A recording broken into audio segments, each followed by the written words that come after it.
Hi there, and welcome to Walking to Urithiru. This is part 5 of my Oathbringer preview chapter analysis. This week we got chapters 7, 8 and 9, and I'm just going to jump straight in. As per usual, spoilers for all of the Cosmere except for the unfettered chapters for Oathbringer. As I've done before with this lot of chapters, I'm just going to get all the epigraphs and I'm going to put them all together just because they flow together quite nicely.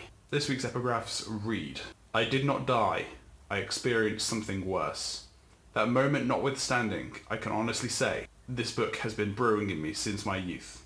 The sum of my experiences has pointed me at this moment, this decision." End quote. So the way he talks about this book being in the author since their youth makes me think it's possibly slightly less likely to be Yasna. And some people think that it's kind of in the style of how Dalinar talks. I don't see it, but I can kind of get where they're coming from. This doesn't seem like something Yasna would write. This does seem like something that could possibly be more likely to be Dalinar. At this point, I think the Sunmaker is pretty unlikely, and so I'm kind of going to put him back at the bottom of the list, and I'm going to put Dalinar and Yasna up the list. If this is Dalinar and Yasna, what could possibly be worse than dying? I mean, I've kind of been suspecting that Dalinar's going to die in this book anyway, simply because it's his book. He's, an older person in a fantasy novel. They generally have a habit of dying, and if he becomes a full Radiant before he dies, that'll be interesting because there's some theories about what happens to full Radiants when they die. Full Radiant would be someone who's said all 5 oaths for their order. And so if Dalinar dies being a full Radiant at this book, we might not necessarily see what happens to him when he dies, but there's some theories about, what actually happens with this war against the Voidbringers to take back the Tranquiline Halls. Is this actually something that's actually happening in the afterlife? And so will Dalinar die in this book? And if so, will we find out that there's actually a lot more truth to the Vorin afterlife than we first thought? I actually think at this point as well, it's quite obvious that this is just the preface for the Oathbringer book in the world, and so I think we're not going to actually see anything of the book. We're simply going to see a short description of what the book does, what the book is about, and also why the book was written. But I don't think we're actually going to see any of the actual book. Or is that because we're going to find out what the contents of the book say through our reading of the Oathbringer book in real life? So moving on to chapter 7, we open with the reaction to Kaladin punching Rashomon. And, obviously some people are very happy about it. Kaladin kind of takes control of the situation. He starts getting, he starts asking about, what happened to the parchment. And someone mentions how the parchment looks like they did actually change into storm form at the very least. I think the guy describes them as larger and bony struts on their bodies. I'm still pretty confident in my theory that they're moving west with Merliak. We've still not seen anything to counteract that, but we've also not seen anything to support any other theories. We get a short conversation with Syl where she talks about how all weapons have strength, and Kaladin talks about so some of my spears have been women. Syl's like, well, it's about half, because humans have 2 genders. But the Spren actually used to have 4 genders, because before the humans turned up, there was a species on Roshar with 4 genders. Now, I believe that this is actually referencing to the listeners, the Parshendi, in that they aren't. I think Brandon considers your non-sexually active forms like work form or dull form are malin and femalin is the way I've heard it referred to. I don't know if these were his words. Whilst the sexually active ones like mate form and potentially even slave form, because they seem to actually be able to have children as well. They seem to also they consider them male and female. So it seems like the Parshendi have 4 genders. They have the male and female for sexually active, and then the ones that are not sexually active are considered male and female. And so that's the 4 genders that you'll see that Syl is referring to there. So then we have Laurel comes back and seems she's pretty much taking control of her situation at this point. She doesn't seem to be, Cal tries to go all nice guy on her and she's all like, "Nah, I'm doing fine here, don't need you, mate." So then Cal kind of slinks off to go help. His father had tensors wounds whilst they get their span read set up. And it seems they're really bad at answering their span read. You need to pay more attention to those little blinking red lights. There's another offhand mention to Lyrian's assistant, which I assume is Mara from the last chapter. Does a quick catch up with his dad. They sort out, help people, and eventually Cal leaves to go, have a chat with Dalinar via span read. Kaladin gives Dalinar a nice little sit rep about what's going on, tells him that he's going to go planning on hunting down the Voidbringers, the Transform Parshendi from Hearthstone. Yeah, and then after that, Kaladin runs into his mum, who's carrying his little baby brother. It's because Kaladin's now got a little 1-year-old baby brother called Oridon. which apparently is the name of peace. Aww. Kaladin's got another brother to lose now. Aww. I'm sure the whole family still being alive and a new little baby brother aren't going to be used for, some tragedy later down the road. I'm sure they're all going to be fine, So then after having all the catch-ups with everyone and speaking to Dalinar, Kaladin then leaves Hearthstone, but before he does, he shows everyone the Radiants have returned. He floats up into the air, still transforms into a shard spear, which is very, very nice little detail like that. And he floats up in the air, does his glowing thing, and is all like, "Oh, Radiance returned, and we're going to win this time. Woo! Go Radiance." So yeah, there wasn't a huge amount in that chapter in terms of story or theory crafting. We're still just going to be, I feel like Kaladin is very much going to be find out more about the Voidbringers chapters, and the Urithiru chapters are going to be, let's find out more about stuff about the world. And, all that stuff are going to be theory. So chapter 8 is called A Powerful Lie. And we open with Shallan trying to draw Urithiru, and apparently she's unable to draw Urithiru, and I don't understand why. Because it's just a big building. Just draw a big building. It's strange to me that her perfect recall is unable to take a drawing of the whole building, considering how she said she wants a better perspective, but I'm just like, just look at it. Just look at it and draw it. Sure, you can't draw the outside bits that you can't see behind you, but it seems strange that she's unable to draw the building. And I guess it's like 100 floors, but I could draw a building with 100 floors. This is not hard. So I feel like there's something going on there. I feel like Urithiru might be interrupting Shallan's powers somehow, her drawing powers. Not sure how though. I'm sure we'll find out as time goes on. So a female scout then comes to fetch Shallan, and it appears that this female scout is actually Lynn, who is named after a Redditor who replied to a thread saying she wished she was in the Stormlight Archive, and then Brandon put her in. So I'm going to actually say that this person is very unlikely to be Vivenna, because I can't imagine Brandon turning essentially a fan character into Vivenna. That would be I think that would be unusual. I'm going to cross her off the list. So then we're reminded that Shallan is pretending to be an Elscaller, so that people don't know that she can cast illusions, because that'll, she'll struggle to cast illusions if people know that they're looking out for illusions. And she goes and joins up with Dalinar after being summoned. She walks past Hatham's army, colours are red and gold, so I'm going to say that Odium's champion is definitely Hatham at this point.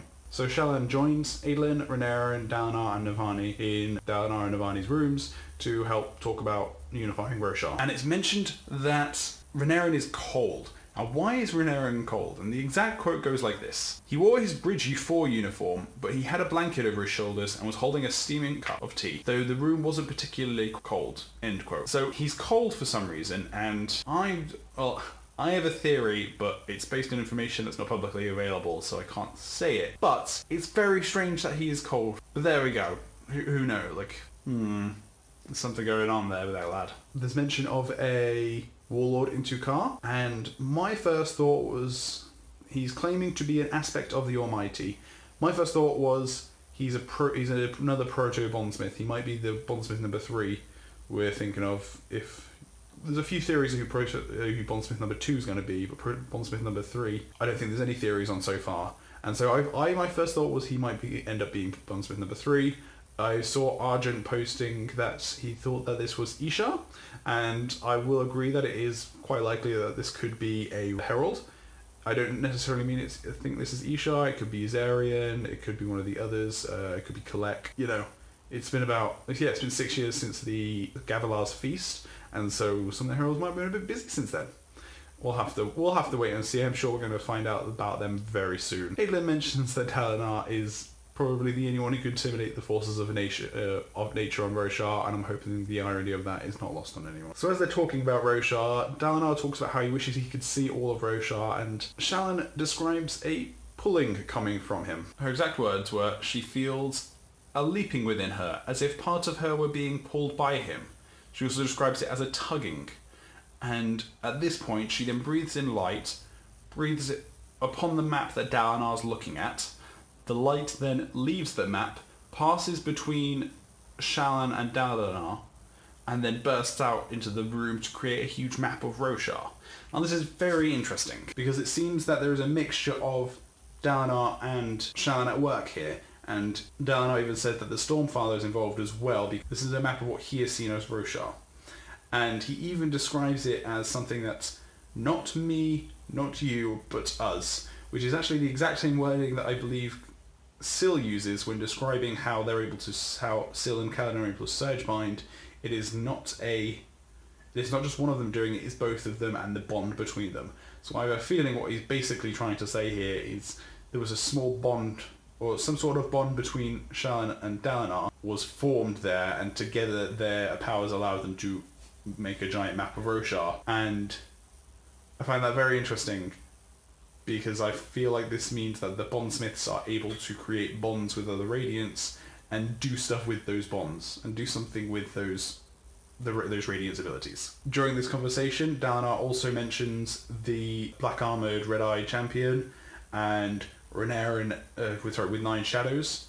Renarin, his jaw drops, and he just looks aghast at Dalinar, but no one notices, and Renarin doesn't say anything. You need to speak up, boy. You need to tell us what it is that you see. What do you know? You need to speak more, man.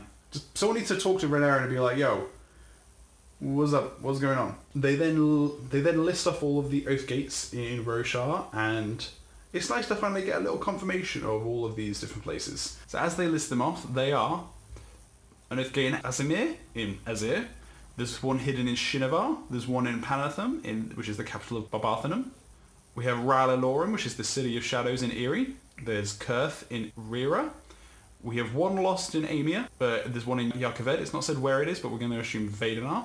Well, I'm going to assume Vadanar, because that's the capital. There's one in Thalian City in Thalinar, which I thought was interesting. I didn't think, Thalinar was that important, but apparently it's important enough to get its own Oathgate. There's obviously the one in the Shattered Plains, and there's one in Kholinar.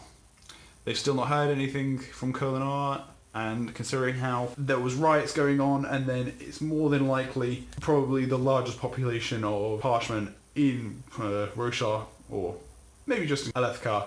But there's going to be a lot of Parshmen there, there's going to be a lot of Voidbringers there, and there's going to be lots of riots there. So I have a feeling that Kholinar is a little bit fucked. Also, interestingly, Navani says the one that's lost in Amir, she said it was because the island was destroyed. Now, Amir is a very large island, and I find it hard to think that they destroyed the whole island. That seems like... The scouring of Amir makes it sound like they just burnt the place to the ground. She says that the island was actually destroyed. Maybe I'm just reading too much into Navani words, but she definitely makes it sound like they actually physically destroyed the island on which the Amians lived, which is kind of scary. I'm definitely looking forward to seeing more of Amir. Chapter 9 is called Threads of a Screw, and I've seen both Arjun and Joffrey point out how much emphasis is being placed on the strata patterns in Urithiru. Now, I thought it was just going to be, Shallan is getting more comfortable and better around pattern, and so she's getting more comfortable around patterns. But the fact that the name of this chapter is actually later on used as the descriptor for these strata patterns makes me think that there is a bit more importance on there than just, the simple she's getting better at patterns. Another thing I find strange about all the talk of strata is that Shallan seems both incredibly comfortable in Urithiru because she can find her way around, but she's also incredibly uncomfortable around Urithiru because she can't draw it. So it seems that there's something going on there which makes her both like the place and not like the place. I feel like there's some weird cognitive stuff going on with Urithiru. I feel like it's not just a big building on top of a mountain. I feel like there's something definitely a bit more going on there. So anyway, this chapter starts with... the last chapter starts with Lyn letting them know, hey, there's been another murder. This chapter is about them finding the body, and it appears there's a copycat killer going around, which is not where I saw Adolin killing Sadeas' storyline going. It seems someone has killed someone else. It was a random officer, or assumedly a random officer in Sabariel's army, and this leads me to a couple of conclusions. Either I feel like there's two possibilities here. Someone magically knows that Adolin killed Sadeas, or there is someone using Sadeas' murder as an opportunity to pin the murder on someone else by recreating it.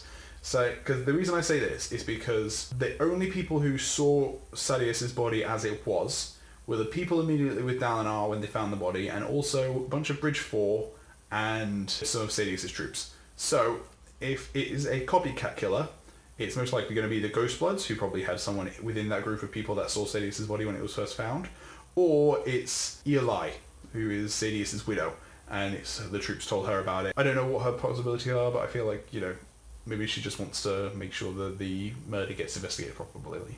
Who knows? The other situation I feel like could possibly be happening is someone has magically seen it happen, looking specifically at Renarin, and doesn't know what to do with this information, and so my main theory is that Renarin kind of might have seen this happen and doesn't really know what to do with this information, so he's just, you know, kind of recreated it in some sort of weird, you know, way of getting closer to his brother. I don't know. The other situation is that someone else has magically seen it and is messing with Adolin.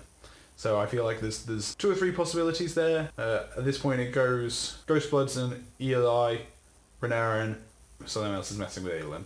We'll find out. Because Adolin is then put in charge of investigating the murder of Sadius, which is, I'm sure, hijinks won't ensue at all here. And all through this scene where this body is found, we also have lots of descriptions of Renarin just being creepy as hell towards Shallan. And so Renarin is just staring intently at Adolin, not saying anything, unblinkingly. Renarin definitely knows something. I don't know for certain if Renarin knows that Adolin killed Sadius, but he's definitely hiding something. That boy needs to speak up more.